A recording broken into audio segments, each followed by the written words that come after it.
ความตายจะปรากฏเมื่อไรเราเรามีการฝึกจิตจึงถือว่าเป็นคุณค่าแท้ของชีวิตผลจากการฝึกจิตนั้นเป็นสมบัติที่ติดจิตเราและไม่ใช่ติดตัวเป็นติดจิตเราไปแล้วก็ตามหน้าที่ปรุงจิตให้มีประสิทธิภาพที่สำคัญเพื่อเข้าสู่ภพชาติที่มีความประณีตไปตามคุณธรรมที่ได้ทรงแสดงไว้ว่าการย่อมจำแนกแบ่งแยกเป็นบทเรียนและเป็นสำคัญคือเรื่องผลของการฝึกในฝึกจิตนั่นเองสำหรับวันนี้ก็ขอที่ติดไว้ในเวลาเท่านี้ในส่วนที่ขอฝากเป็นเหมาะกับผมนะครับจึงมีท่านฟังทั้งหลายก็รู้กันกัน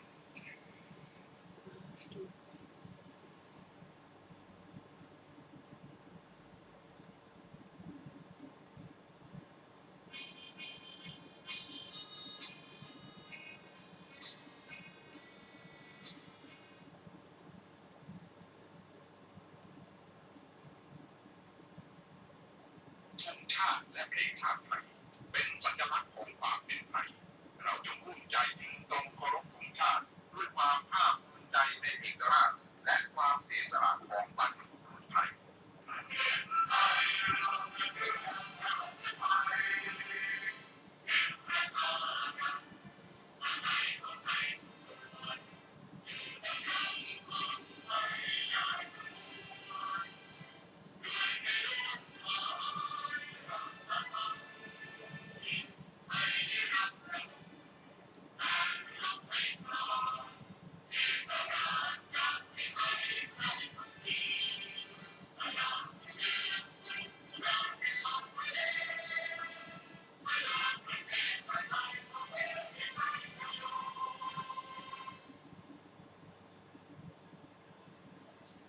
ท่านกำลังติดตามรับฟังสถานีวิทยุกระจายเสียงพระพุทธศาสนาแห่งชาติและสังคมคือเพื่อการศึกษาพระพุทธศาสนาและวัฒนธรรมระบบเพลง145เมกะเฮิรตซ์รายการต่อไปเป็นรายการพระอาทิตย์ลอยฟ้าดำเนินรายการโดยอาจารย์อนันต์เดชะ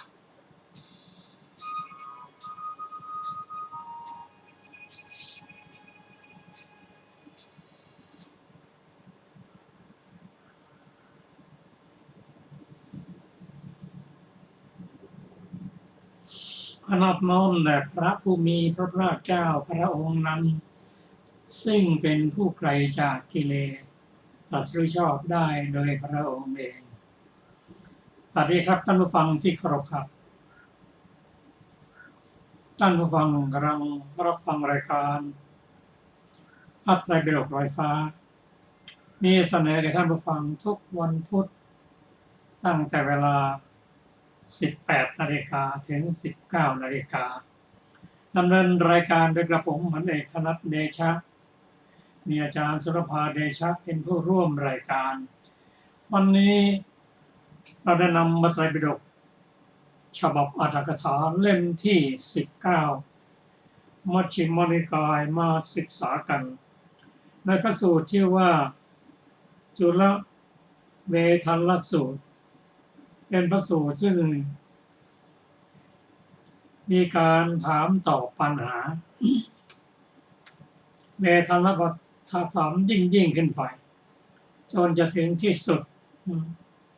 จะถึงที่สุดคือไหนนั้นขึ้นอยู่กับปัญญา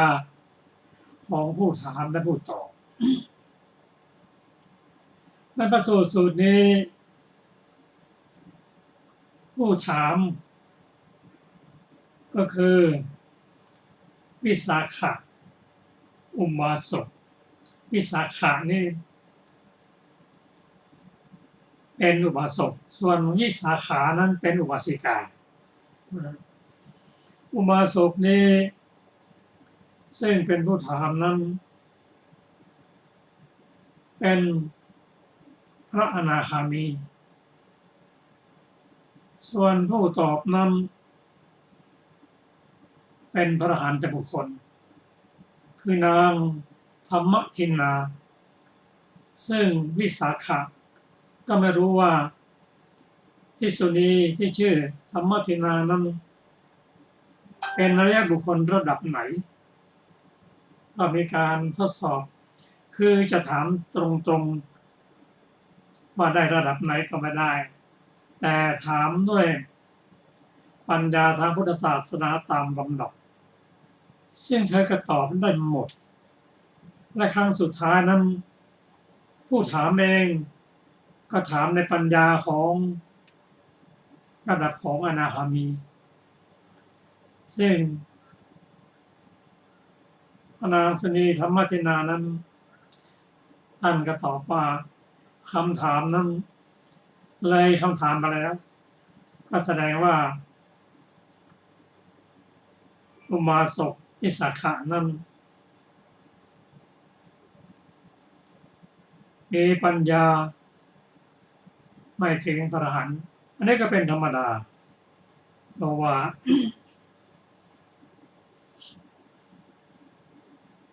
บุคคลที่เป็นปุถุชนก็ไม่สามารถจะตอบปัญหาของพระโสดาบันได้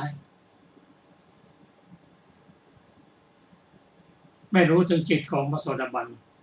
พระโสดาบัน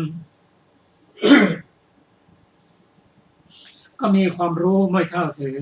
พระสกทาคามีพระสกทาคามีมีความรู้ไม่ถึงพระอนาคามีพระอนาคามีนั้นก็มีความรู้ไม่ถึงพระอรหันต์แต่เรื่องนี้เกิดขึ้นทั้งผู้ถามและผู้ตอบนั้นในอดีตเป็นอย่างไรนั้นพระสูตรกล่าวว่าวิสาขะอุบาสกนั้น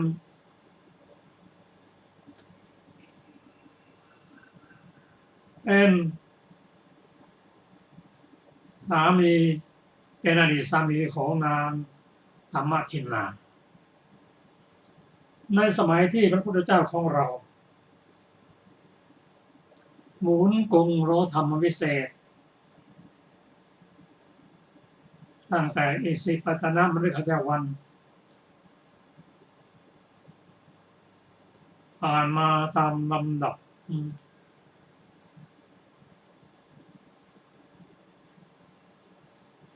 จนถึงชดินสามพี่น้องได้เป็นพระอรหันต์แล้วก็นำกองทัพธรรมทั้งหมดมาสู่กรุงราชคฤห์ในการนำของพระพุทธเจ้าเพื่อที่จะมาเปรี้ยงปริญญา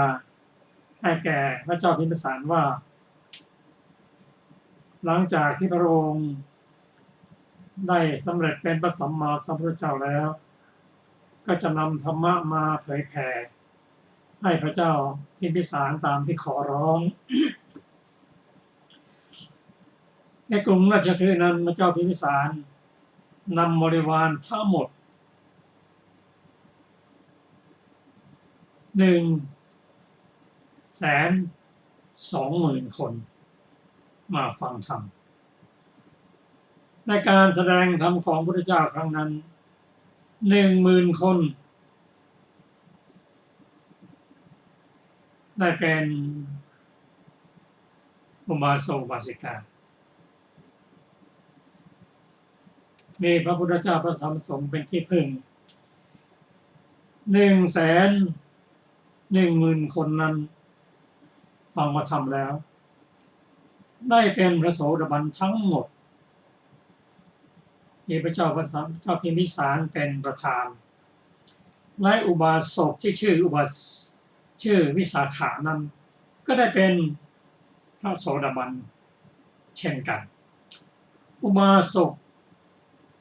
วิสาขานั้นฟังธรรมในวันที่2ได้เป็นพระสกทาคามี2-3 วันต่อมาฟังธรรมได้บรรลุเป็นพระอนาคามีวันนี้แหละ ที่วิสาขะ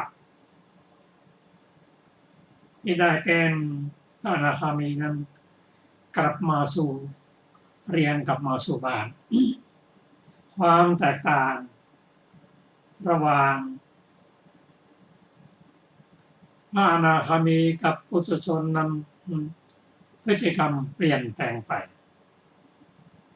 ในวันที่เป็นพระโสดาบันสกทาคามียังไม่เปลี่ยนแปลงเท่าไหร่วันที่เป็นพระอนาคามีนั้นวิสาขะอุบาสกเดินเข้ามาบ้านด้วยกิริยาที่สงบเสงี่ยมเป็นที่แปลกใจของนางสุทินะธรรมาเพราะทุกครั้งเข้ามาแล้วก็เขาก็ยื่นแขนให้แสแกนและกันแต่วันนี้อุบาสกหดมือไม่ยอมยื่นแขนออกไปนางเป็นผู้มีความสังเกตที่ต้องมีอะไรสักอย่างหนึ่งโดยจะเอาเวลาจะทานข้าวนางได้รับการบอกว่าให้จัดที่ให้เป็นพิเศษนางก็จัดให้ตามนั้นคงจะมีอะไรสักอย่างดูเวลานอนก็แล้วกันพอถึงเวลานอน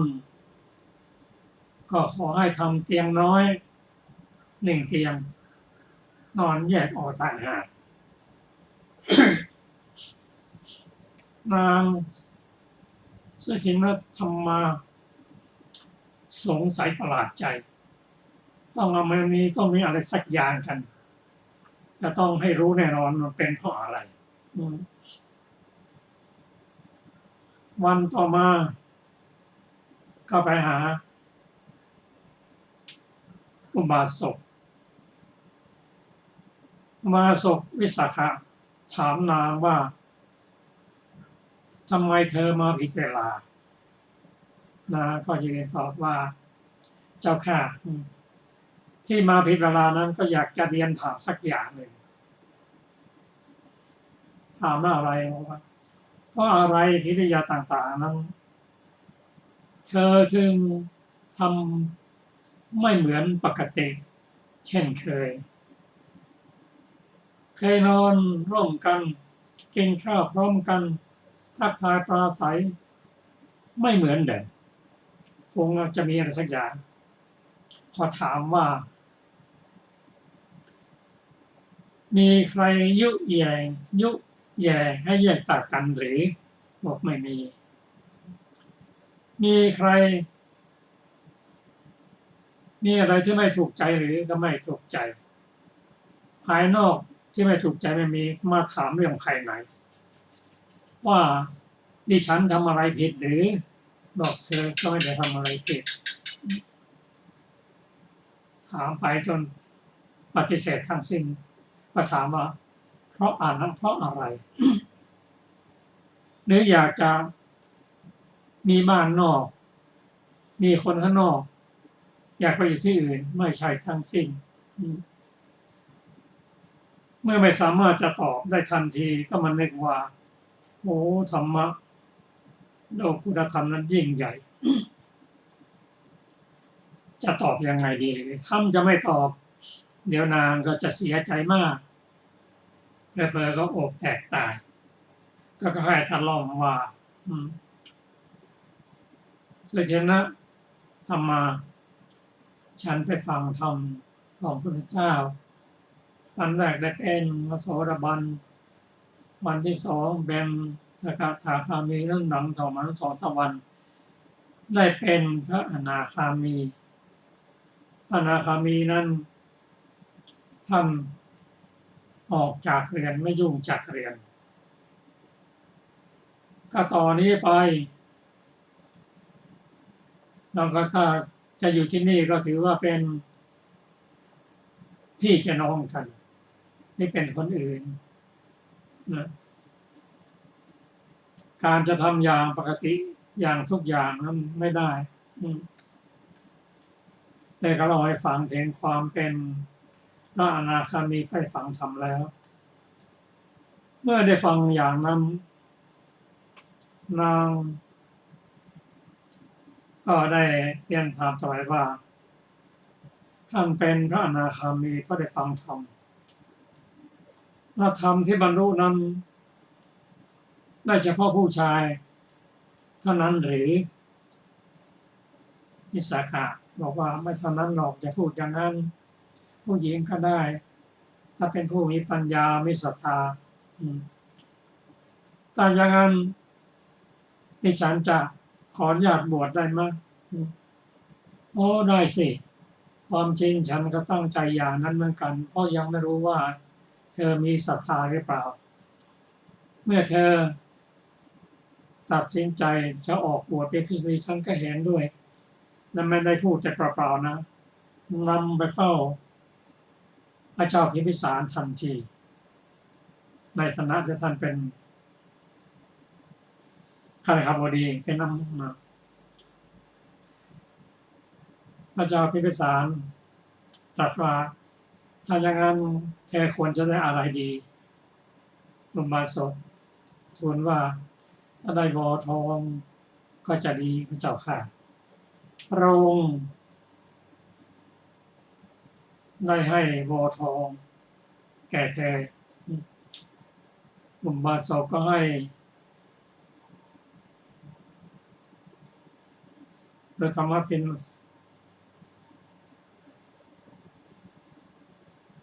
แต่งตัว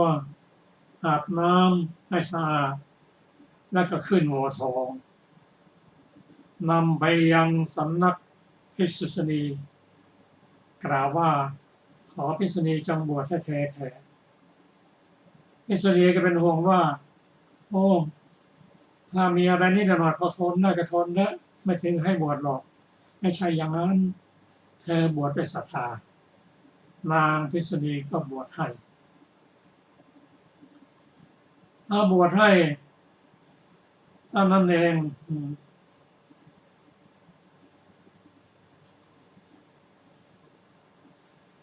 ทายทานต่าง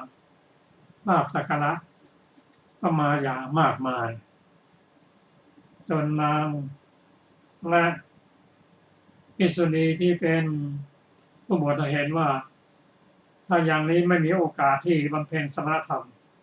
ก็พาเธอไปยังบ้านนอกออกจากกรุงราชคฤห์ไปอยู่ที่นั่นได้สถานที่สัปปายะอาหารก็สัปปายะด้วยบุญที่เคยตั้งอธิษฐานไว้ก่อน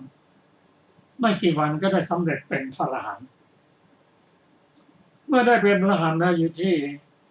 บ้านนอกไปกี่วันเห็นว่าเราเกิดข้อเราก็ทำจบแล้วควรจะไป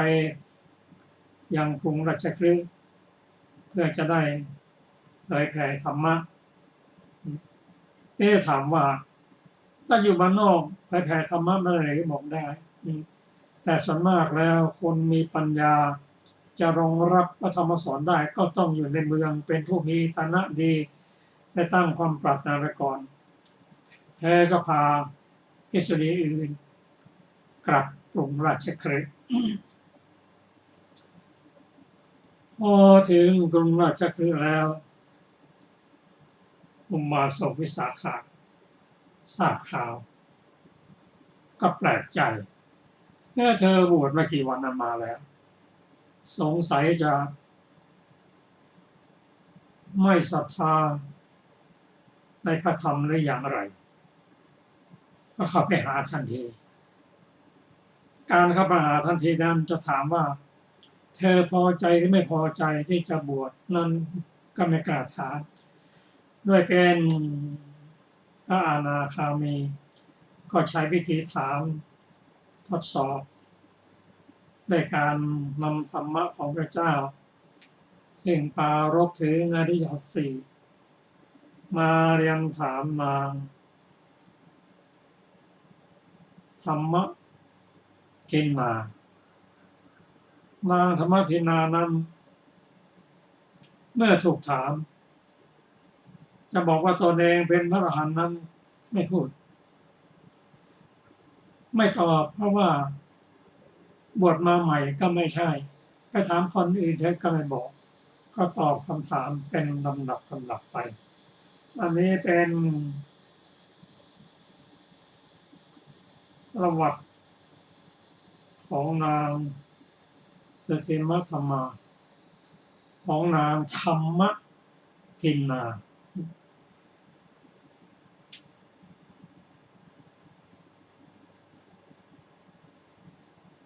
ส่วนคำถามนั้น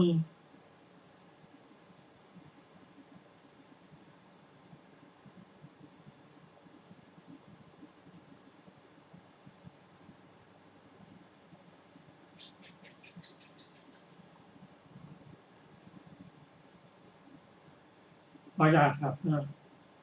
ส่วนคำถามนั้นถามเรื่องอะไรก่อนก็อยากเรียนให้ทราบว่าปรารภนิยสัตว์สี่คือทุกข์สมุทัย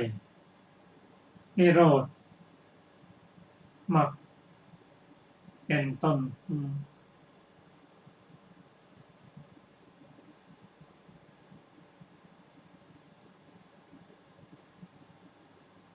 ไปถามเรื่องของขันธ์ห้า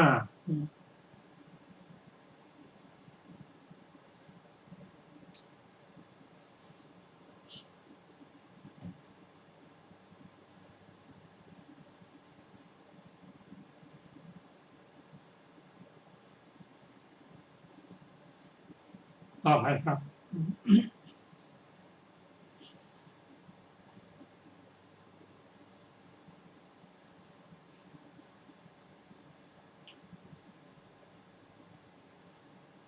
ขันธ์ห้าได้แก่อะไรมั่งรูปขันธ์เวทนาขันธ์สัญญาขันธ์สังขารขันธ์และวิญญาณขันธ์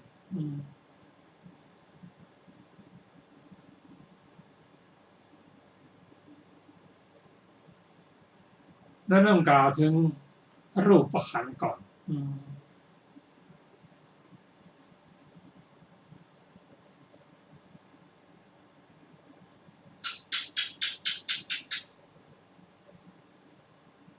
เมื่อถึงรูปขันธ์แล้วก็ถามถึงเรื่องสักกายะคือสักกายะทิฏฐิว่าสักกายะนั้น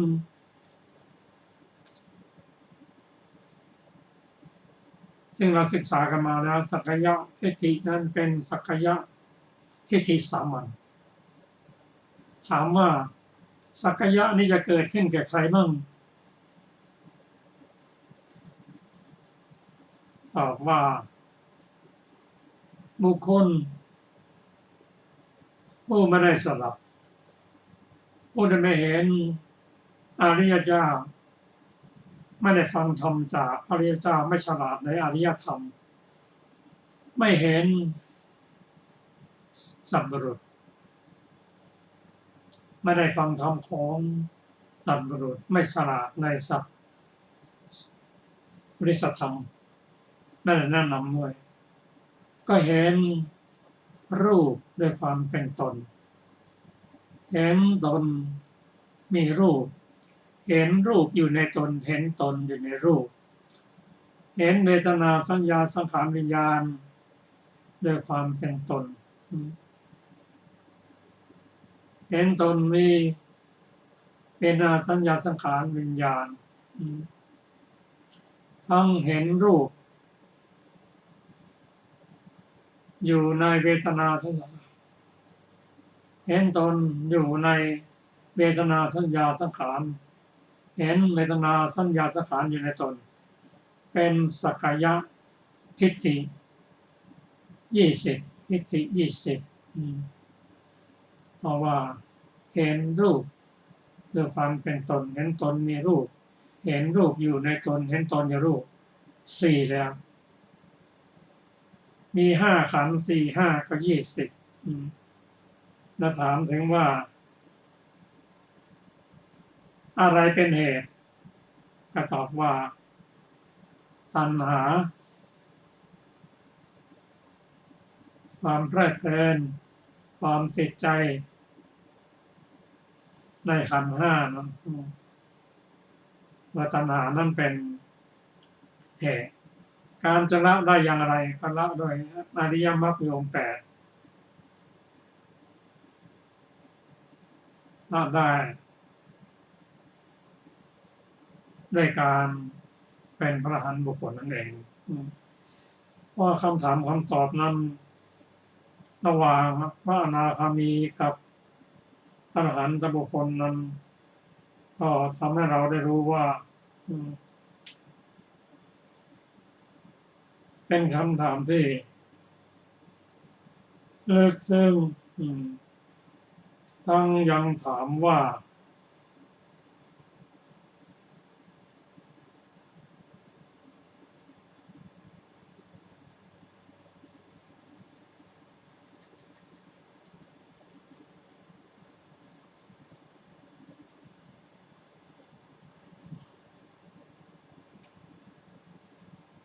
จะขอนำส่วนหนึ่งในเรื่องนี้มาอ่านให้ท่านผู้ฟังและรับฟังกัน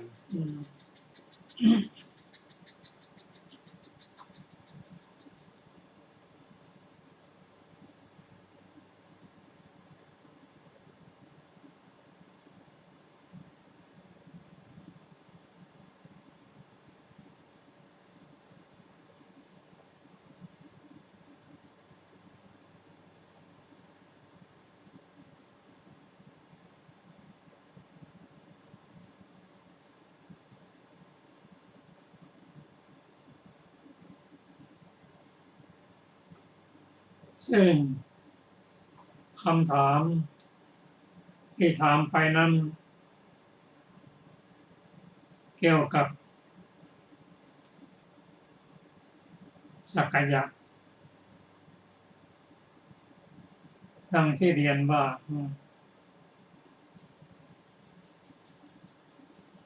บุคคลผู้ยังเป็นปุถุชนอยู่ย่อมเห็นรูปด้วยความเป็นตนเห็นตนมีรูปเห็นรูปอยู่ในตนเห็นตนอยู่ในรูปก็ความเห็นอย่างนี้ทุกคนมีหมดถ้ายังไม่ได้เป็นอริยบุคคลแต่ทิฏฐิสัมมานี้ไม่ได้ห้ามสวรรค์แต่ห้ามนิพพานซึ่งการตอบนั้นตอบว่าคุณวิสาขะเห็นว่ากายของตนย่อมมีด้วยอาการอย่างนี้แลดังนี้โดยถ้อยคำมีประมาณเพียงเท่านี้อยู่คำว่าด้วยเหตุเพียงเท่านี้การไปก็มีการมาก็มีรูปการมาก็มีวัฏฏะวงจรของชีวิตก็ย่อมหมุนไปสรุปว่าบุคคลที่ยังเป็นปุถุชนนี้ก็ย่อมมีสักกายทิฏฐิตลอดไปตราบใดที่ยังไม่เป็นพระบุคเป็นพระอริยบุคคลก็จะหมุนไปอย่างนี้ตามวัฏฏะรายละเอียดนั้นท่านจะได้รับฟังในอรรถกถาก็ขอเชิญอาจารย์ชนภาค่ะ สวัสดีค่ะท่านผู้ฟังทุกท่านในอรรถกถานะคะที่จะต่อจากคราวก่อนนะคะพระราชาประทานวอทองแล้วรับสั่งให้ตกแต่งพระนครแล้ววิสาขะให้นางธรรมทินาอาบน้ำหอมให้ประดับประดาด้วยเครื่องสำหรับอาบทุกอย่างเครื่องสำอางทุกอย่างให้นั่งบนวอทองแวดล้อมด้วยหมู่ญาติบูชาด้วยดอกไม้หอมเป็นต้นพลางเหมือนทำแก่พวกชาวกรุงไปสู่สำนักภิกษุณีแล้วเรียนว่าขอให้นางธรรมทินาบวชเถิดแม่เจ้าพวกภิกษุณีพูดว่าคฤหบดีกะความผิดอย่างหนึ่งหรือสองอย่างก็ควรจะอดทนได้วิสาขารินจึงเรียนว่าไม่มีความผิดอะไรหรอกแม่เจ้าเธอบวชด้วยศรัทธาลำดับนั้นภิกษุณีผู้สามารถรูปหนึ่งจึงบอกกรรมฐานหมวด5แห่งหนัง ให้โกนผมแล้วให้บวชวิสาขะพูดว่าแม่เจ้าพระผู้มีพระภาคเจ้าตรัสพระธรรมไว้ดีแล้วท่านจงยินดีเถิดไหว้แล้วหลีกไปตั้งแต่วันที่นางบวชแล้วลาภสักการะก็เกิดขึ้นเพราะเหตุนั้นนางจึงยุ่งจนหาโอกาสทำสมณธรรมไม่ได้ทีนั้นพวกพระเถรีที่เป็นอาจารย์และอุปัชฌาย์จึงพานางไปบ้านนอกแล้วก็ให้เรียนกรรมฐานตามชอบใจในอารมณ์38อย่างเริ่มทำสมณธรรมสำหรับนางลำบากไม่นานเพราะเป็นผู้มีอภินิหารสมบูรณ์ความสังเกตมีว่าท้ายแสนกลับจากพัทรกัปนี้ไปพระศาสดาทรงพระนามว่าปทุมุตระทรงอุบัติในโลกครั้งนั้นนางธรรมทินานี้เป็นหญิงคนใช้ในตระกูลหนึ่งขายผมของตนแล้วถวายทานแด่พระอักษาวกชื่อสุชาตเถระแล้วได้ทำความปรารถนาไว้เพราะถึงพร้อมด้วยอภินิหารแห่งความปรารถนานั้นนางจึงไม่เหนื่อยมาก2-3 วันเท่านั้นเองก็ได้สำเร็จเป็นพระอรหันต์แล้วมาคิดว่าเราได้บวชในศาสนาเพราะประโยชน์อันใดเราถึงที่สุดประโยชน์อันนั้นแล้วเราอยู่บ้านนอกหาประโยชน์อะไรพวกญาติเราจะทำบุญถึงภิกษุณีขอให้ถึงภิกษุณีสงฆ์ก็จะไม่ลำบากด้วยปัจจัยเราจะไปกรุงราชคฤห์แล้วก็ได้พาภิกษุณีสงฆ์ไปกรุงราชคฤห์นั่นเองวิสาขะได้ฟังว่าเขาว่านางธรรมทินามาจึงคิดว่านางบวชแล้วไปบ้านนอกยังไม่นานเลยก็กลับมาเมื่อไม่นานนี่เองจะเป็นอย่างไรหนอแล้วก็ได้ไปสำนักนางภิกษุณีด้วยการไปเป็นครั้งที่2เพราะเหตุนั้นพระอานนท์จึงว่าครั้งนั้นแลวิสาขะอุบาสกได้เข้าไปหานางธรรมทินาถึงที่อยู่ดังนี้คำว่าได้กล่าวคำนี้แล้วคือได้กล่าวคำเป็นต้นว่ากายของตนนี้ทำไมจึงได้กล่าวเล่ากันมาว่าเขามีความคิดอย่างนี้ว่าการจะถามอย่างนี้ว่าแม่เจ้ายังยินดีอยู่หรือไม่ยินดีไม่ใช่หน้าที่ของบัณฑิตเราจะน้อมเข้าไปในอุปทานขันธ์5แล้วถามปัญหาด้วยการแก้ปัญหานั่นแหละเราก็จะทราบว่านางมีความยินดีหรือไม่ยินดีฉะนั้นจึงได้กล่าวพอนางธรรมทินาได้ฟังคำนั้นไม่กล่าวว่าคุณวิสาขะดิฉันเพิ่งบวชมาไม่นานจะทราบกายตนหรือกายคนอื่นแต่ไหนหรือว่าคุณจงไปหาแล้วถามพระเถรีรูปอื่นเถิดเมื่อดำรงอยู่ในวิสัยแห่งปัญญาเครื่องแตกฉานแก้ปัญหาอยู่เหมือนรับของที่เขาฝากเหมือนแก้เงื่อนบ่วงข้างหนึ่งเหมือนทางข้างในที่รกเหมือนแกะกระติบด้วยปลายดาบจึงกล่าวว่าคุณวิสาขะอุปทานขันธ์5เหล่านี้แลดังนี้เป็นต้นในคำเหล่านั้นคำว่า5เป็นคำกำหนดนับคำว่าอุปทานขันธ์ได้แก่พึงทำให้อรรถกถาอุปทานขันธ์พิสดารแล้วกล่าวในที่นี้โดยนัยยะเป็นต้นอย่างนี้ว่าขันธ์อันมีอุปทานเป็นปัจจัยก็แลอรรถกถาแห่งอุปทานขันธ์นั้นท่านขยายไว้อย่างพิสดารในวิสุทธิมรรคนั่นแหละเพราะฉะนั้นพึงทราบโดยนัยยะที่ท่านทำให้พิสดารเสร็จแล้วในวิสุทธิมรรคนั้นเถิดคำที่จะพึงกล่าวแม้ในสักกายสมุทัยเป็นต้นนั้นก็ได้กล่าวไว้เสร็จแล้วในที่นั้นๆในหนหลังเหมือนกันเมื่อวิสาขะได้ฟังการแก้สัจจะ4นี้แล้วก็ทราบว่าพระเถรียินดีแล้วเพราะว่าผู้ที่กระสันไม่ยินดีในพระพุทธศาสนานั้นไม่สามารถจะแก้ปัญหาที่ถามแล้วถามเล่าได้เหมือนเอาแหนบมาถอนผมออกทีละเส้นทีละเส้นเหมือนขนทรายออกจากเชิงเขาสิเนรุ ก็เพราะสัจจะสี่อย่างนี้ปรากฏแล้วในพระพุทธศาสนาเหมือนพระจันทร์และพระอาทิตย์ปรากฏในโลกด้วยว่าพระผู้มีพระภาคเจ้าก็ดีพระมหาเถระทั้งหลายก็ดีที่อยู่ในท่ามกลางบริษัทย่อมประกาศแต่สัจจะเท่านั้นภิกษุสงฆ์ก็ให้พวกกุลบุตรเรียนปัญหาว่าอะไรชื่อว่าสี่อริยสัจสี่ตั้งแต่วันที่บวชไปวิสาขะคิดว่าและนางธรรมทินานี้ก็เป็นบัณฑิตที่ฉลาดดำรงอยู่ในความเป็นผู้ฉลาดในอุบายได้นำเอามาแล้วก็สามารถกล่าวแม้ด้วยแนวที่ได้ฟังมาแล้วฉะนั้นใครๆจึงไม่สามารถจะรู้ความแทงตลอดสัจจะของนางด้วยเหตุมีประมาณเท่านี้ทั้งเราก็อาจรู้ได้ด้วยการแก้ปัญหาเกี่ยวกับการจำแนกสัจจะเมื่อจะพลิกกลับไปยังสัจจะทั้งสองที่กล่าวไว้ในหนหลังทำให้ลี้ลับแล้วถามว่า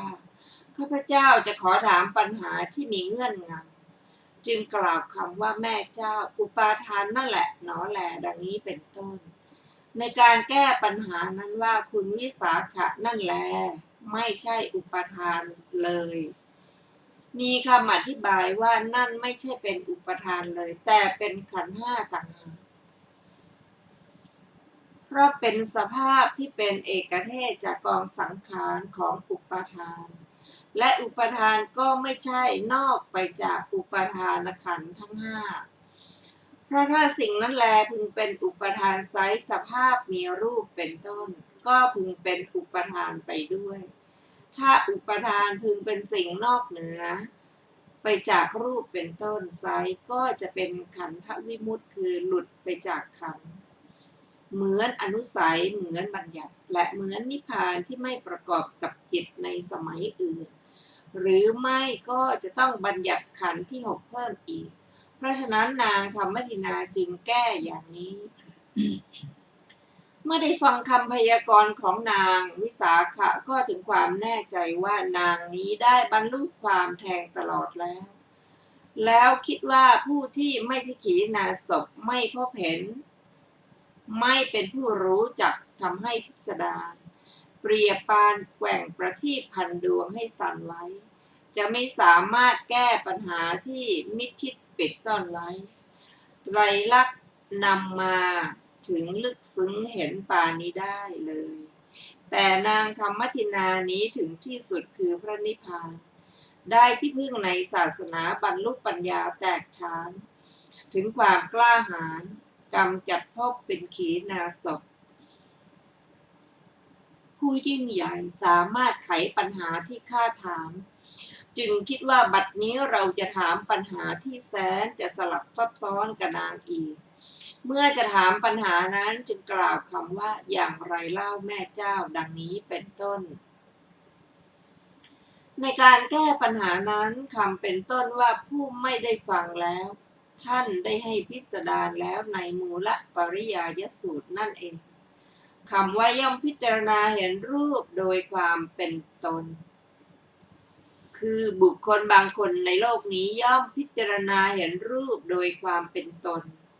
ย่อมพิจารณาเห็นรูปและตนเป็นสิ่งไม่ใช่สองว่ารูปอันใดฉันก็อันนั้นฉันอันใดรูปก็อันนั้นเปรียบเหมือนเมื่อตะเกียงน้ำมันกำลังลุกไหม้อยู่เปลวไฟอันใดสีก็อันนั้นสีอันใดเปลวก็อันนั้นแม้ฉันใดฉันนั้นนั่นแหละบุคคลบางคนในโลกนี้ย่อมพิจารณาเห็นรูปโดยความเป็นตนแลพิจารณาเห็นไม่ใช่สองอย่างดังนี้ฉะนั้นจึงชื่อว่าย่อมเห็นด้วยวิปัสสนาในทิฏฐิว่ารูปเป็นตัวตนอย่างนี้หรือย่อมพิจารณาเห็นว่าตัวตนมีรูปจึงถือเอารูปว่าเป็นตนแล้วย่อมพิจารณาเห็นตนมีรูปเหมือนเห็นต้นไม้มีร่มหรือเห็นว่ารูปในตนจึงถือเอารูปนั่นแหละว่าเป็นตนจึงชื่อว่าย่อมพิจารณาเห็นรูปในตนเหมือนดมกลิ่นในดอกไม้หรือเห็นว่าตนในรูปจึงถือเอาอารูปนั่นแหละว่าเป็นตน จึงชื่อว่าย่อมพิจารณาเห็นตนนั้นในรูปเหมือนเห็นแก้วมณีในขวดแม้ในการพิจารณาว่าเวทนาโดยความเป็นตนเป็นอาทิก็มีทำนองอย่างเดียวกันนั่นเองในคำเหล่านั้นคำว่าย่อมพิจารณาเห็นรูปโดยความเป็นตนท่านกล่าวถึงรูปล้วนๆเท่ากับว่าเป็นตนท่านกล่าวถึงอรูปว่าเป็นตนในที่7แห่งเหล่านี้คือย่อมพิจารณาเห็นตนมีรูปหรือรูปมีในตนหรือตนมีในรูปเวทนาโดยความเป็นตนสัญญาสังขารวิญญาณโดยความเป็นตนท่านกล่าวถึงรูปและอรูปที่ปนกันว่าเป็นตนในที่12แห่งด้วยอำนาจแห่งขันธ์ทั้ง3ในจำนวน4ขันธ์อย่างนี้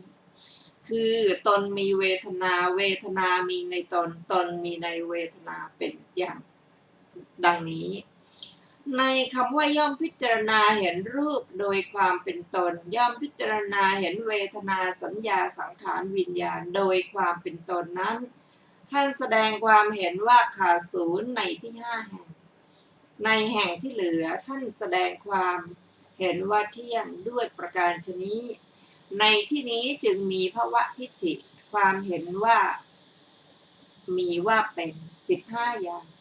วิภวทิฏฐิความเห็นว่าไม่มีไม่เป็น5อย่างในบทว่าไม่พิจารณาเห็นรูปโดยความเป็นตนนี้ได้แก่ย่อมไม่พิจารณาว่าไม่เที่ยงเป็นทุกข์ไม่ใช่ตนด้วยอาการทุกอย่างคือย่อมไม่พิจารณาเห็น5อย่างเหล่านี้ด้วยแบบอย่างใดอย่างหนึ่งอันได้แก่ไม่พิจารณาเห็นรูปว่าเป็นตนแต่พิจารณาเห็นว่าไม่เที่ยงเป็นทุกข์ไม่ใช่ตนไม่พิจารณาเห็นตนมีรูปและอื่นๆไม่พิจารณาเห็นตนในวิญญาณดังนี้เมื่อพระเถรีแก้ปัญหาข้อแรกอย่างนี้ว่าคุณวิสาขะความเห็นว่ากายของตนย่อมมีด้วยอาการอย่างนี้แหละดังนี้ด้วยถ้อยคำมีประมาณเพียงเท่านี้อยู่คำว่าด้วยเหตุเพียงเท่านี้การไปก็มีการมาก็มีการรูปและการมาก็มีวัฏฏะวงจรแห่งรูปก็ย่อมหมุนไปก็เป็นอันว่านางได้ทำวัฏฏะให้ถึงที่สุดแล้วแสดงไว้เมื่อแก้ปัญหาข้อหลังว่าคุณวิสาขะความเห็นว่ากายตนย่อมไม่มีด้วยอาการอย่างนี้แลดังนี้อยู่คำว่าด้วยเหตุเพียงเท่านี้การไปก็ไม่มีการมาก็ไม่มีการไปและการมาก็ไม่มีวัฏฏะก็หยุดหมุนก็เป็นอันว่านางได้ทำวิวัฏฏะให้ถึงที่สุดแสดงไว้แล้วปัญหาว่าแม่เจ้าก็แลทางประกอบด้วยองค์8อันประเสริฐเป็นไฉนพึงเป็นอันพระเถรีพึงถามกลับแล้วจึงตอบว่าอุบาสกคุณถามถึงทางเบื้องต่ำแล้วทำไมในที่นี้จึงมาถามถึงทางอยู่อีกล่ะก็พระเถรีนั้นกำหนดความประสงค์ของอุบาสกนั้นได้ก็เพราะความที่ตนฉลาดเป็นบัณฑิตนางคิดว่าอุบาสกนี้คงจะถามถึงทางขั้นต่ำด้วยอำนาจปฏิบัติแต่ในที่นี้คงอยากจะถามถึงทางนั้นแห่งสังคตะถูกปรุงอสังคตะไม่ถูกปรุงโลกิยะแบบโลกโลกุตระอยู่เหนือโลกข้ามขึ้นจากโลกอันท่านจัดรวมไว้หรือสงเคราะห์และไม่จัดรวมเข้าไว้ไม่สงเคราะห์ฉะนั้นอุบาสกถามข้อใดๆมากก็แก้ข้อนั้นๆโดยไม่ถามกลับเลยในคำเหล่านั้นคำว่าถูกปรุงความว่าถูกคิดถูกตรึกถูกตรองถูกรวบรวมไว้ถูกให้เกิด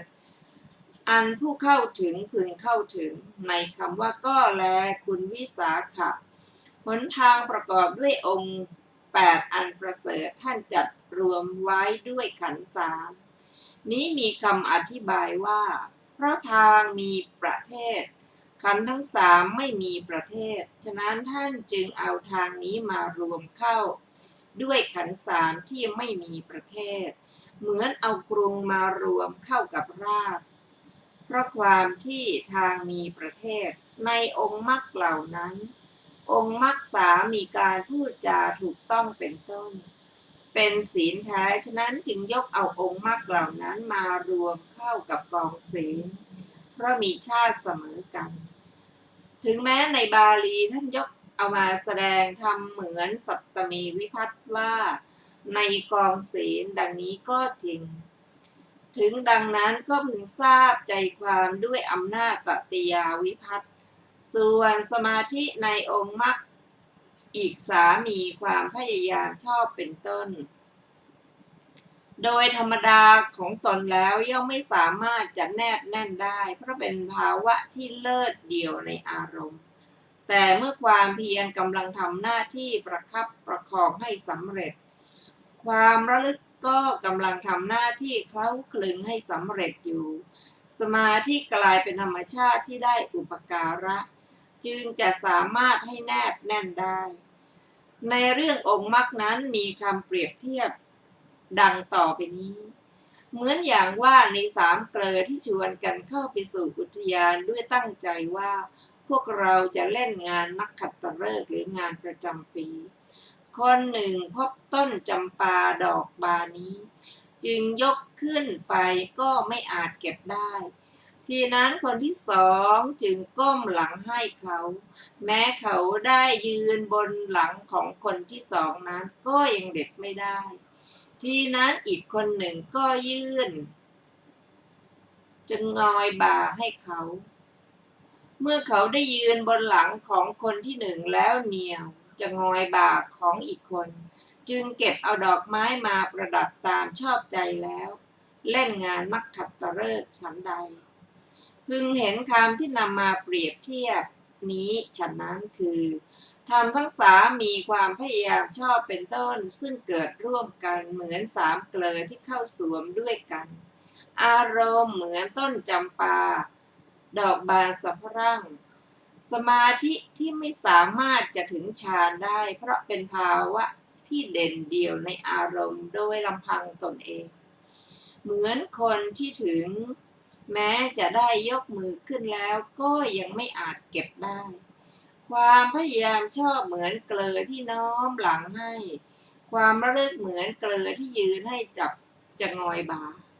สมาธิที่เมื่อวิริยะกำลังทำหน้าที่ประคับประคองให้สำเร็จและสติก็กำลังทำหน้าที่คลึงเคล้าให้สำเร็จอยู่อย่างนี้ได้อุปการะแล้วก็ย่อมอาจบรรลุฌานได้เพราะความเป็นภาวะที่โดดเด่นในอารมณ์เหมือนคนนอกนี้ที่ยืนบนหลังของคนคนหนึ่งในสามคนนั้นและจับจะงอยบ่าของอีกคนหนึ่งจึงสามารถเด็ดดอกไม้ได้ตามพอใจฉันใดก็ฉันนั้นเพราะฉะนั้นท่านจึงเอาสมาธิมารวมเข้ากับกองสมาธิตามกำเนิดของตนส่วนความพยายามชอบและความระลึกชอบท่านก็เอามารวมเข้ากับกิริยาแม้ปัญญาในความเห็นชอบและความดำริชอบก็ไม่สามารถตัดสินอารมณ์ว่าไม่เที่ยงไม่ทนทานไม่ใช่ตัวตนตามลำพังตนเองได้แต่เมื่อวิตกอาโกเตตวาค่อยๆทุบแล้วทยอยส่งให้ก็สามารถอย่างไรเหมือนอย่างว่าเจ้าหน้าที่การเงินเอาเหรียญกระสาบมาวางบนมือแม้ยากจะสำรวจดูทุกส่วนก็ไม่สามารถจะพลิกด้วยสายตาได้เลยต่อเมื่อใช้ข้อนิ้วมือพลิกแล้วจึงจะสามารถสำรวจดูได้ทุกด้านฉันใดปัญญาก็ฉะนั้นเหมือนกันไม่สามารถชี้ขาดอารมณ์ด้วยอำนาจแห่งความไม่เที่ยงเป็นต้นตามลำพังของตนเองได้แต่จะสามารถชี้ขาดแต่อารมณ์ที่วิตกซึ่งมีความยกขึ้นเป็นลักษณะมีความจดจ่อและจดจับเป็นหน้าที่เหมือนกำลังจับทุบและกำลังจับพลิกแล้วส่งมาให้เท่านั้นเพราะฉะนั้นท่านจึงจัดเอาแต่สัมมาทิฏฐิเท่านี้มารวมไว้กับกองปัญญาเพราะมีกำเนิดเท่ากันแม้ในที่นี้ส่วนสัมมาสังกัปปะก็ถูกจับมารวมเข้าเพราะการกระทำมักย่อมถึงซึ่งการรวมเข้ากับกอง มักย่อมถึงการรวมเข้ากับของทั้งสามนี้ด้วยประการฉะนี้เพราะเหตุนั้นนางธรรมทินนาจึงได้กล่าวว่าคุณวิสาขะก็แลทางอันมีองค์8อันประเสริฐท่านสงเคราะห์ด้วยขันธ์ทั้งสามดังนี้บัดนี้เมื่อจะถามถึงสมาธิในมรรคที่เป็นไปเพียงขณะจิตเดียวพร้อมกับเครื่องหมายรวมทั้งเครื่องเคราจึงกล่าวคำเป็นต้นว่าเป็นไฉนเล่าแม่เจ้าในการแก้ปัญหานั้นท่านว่าสติปัฏฐาน4คือสัมมาสติเกิดขึ้นแล้วด้วยอำนาจอย่างหน้าที่4อย่างในมรรคขณะให้สำเร็จสัมมาสตินั้นกลายเป็นเครื่องหมายเพราะอัตถะว่าเป็นปัจจัยแห่งสัมมาสมาธิ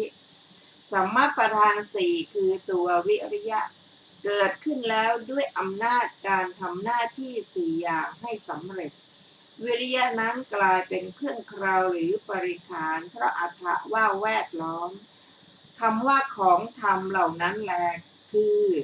ของธรรมที่ประกอบพร้อมด้วยมรรคเหล่านั้นในคำเป็นต้นว่าการเสพคุ้นคือท่านกล่าวความเสพคุ้นที่เป็นไปเพียงหนึ่งขณะจิตส่วนผู้ชอบพูดเคาะเล่นก็พูดว่าชื่อว่ามรรคที่เป็นไปเพียงหนึ่งขณะจิตไม่มีถ้าพึงเป็นอย่างนั้นก็ขออภัยถ้าพึงเป็นอย่างนั้นจะมีการอบรมมรรคเสียตั้ง7 ปีเพราะคำว่า7 ปีฝ่ายพวกกิเลสเมื่อจะขาดก็ย่อมขาดไปด้วยยาทั้ง7โดยฉับพลันพึงพูดกับเขาว่านำพระสูตรมาสิแน่นอนเมื่อเขามองไม่เห็นทางอย่างอื่นก็จะนำข้อความว่าการเสพคุ้นการอบรมการทำให้มากทำเหล่านั้นแลอันใดนี้แลมากล่าวว่าย่อมเสพคุ้นด้วยจิตดวงอื่นอบรมด้วยจิตดวงอื่นทำให้มากก็ด้วยจิตดวงอื่นต่อจากนั้นเขาพึงถูกกล่าวว่าก็แลสูตรนี้มีใจความที่พึงรู้หรือแนะนำมีใจความที่นำไปอย่างไรเขาก็จะกล่าวต่ออีกว่าสูตรมีใจความอย่างที่นำไปนั่นแหละอย่างมากของเขาก็เท่านี้เมื่อเป็นอย่างนี้ก็จะมีแต่ความเสพคุ้นเท่านั้นแม้ทั้งวันอย่างนี้คือจิตดวงหนึ่งเกิดเสพคุ้นอยู่แล้วจิตอีกดวงเกิดเสพคุ้นอยู่แล้วแม้อีกดวงก็เกิดเสพคุ้นอยู่แล้วจะมีการอบรมแต่ที่ไหนจะมีการทำให้มากแต่ที่ไหนหรือเมื่อดวงหนึ่งก็เกิดอบรมอยู่แล้วดวงอื่นอีกก็เกิดอบรมอยู่แล้วอีกดวงหนึ่งก็เกิดอบรมอยู่แล้วดังนี้แบบนี้ทั้งวันก็จะมีแต่การอบรมเท่านั้นความเสพคุ้นจะมีแต่ที่ไหนการทำให้มากจะมีแต่ที่ไหนหรือดวงหนึ่งก็เกิดทำให้มากอยู่แล้วดวงอื่นอีกก็เกิดทำให้มากอยู่แล้วอีกดวงหนึ่งก็เกิดทำให้มากขึ้นอยู่แล้วดังนี้แบบนี้ทั้งวันก็จะมีแต่การทำให้มากเท่านั้นจะมีการเสพคุ้นแต่ที่ไหนจะมีการอบรมแต่ที่ไหนอีกอย่างหนึ่งเขาอาจจะกล่าวอย่างนี้ว่าย่อมเสพคุ้นด้วยจิตดวงหนึ่งย่อมอบรมด้วยจิต2 ดวงย่อมทำให้มากด้วยจิต3 ดวงหรือย่อมเสพคุ้นด้วยจิต2 ดวงย่อมอบรม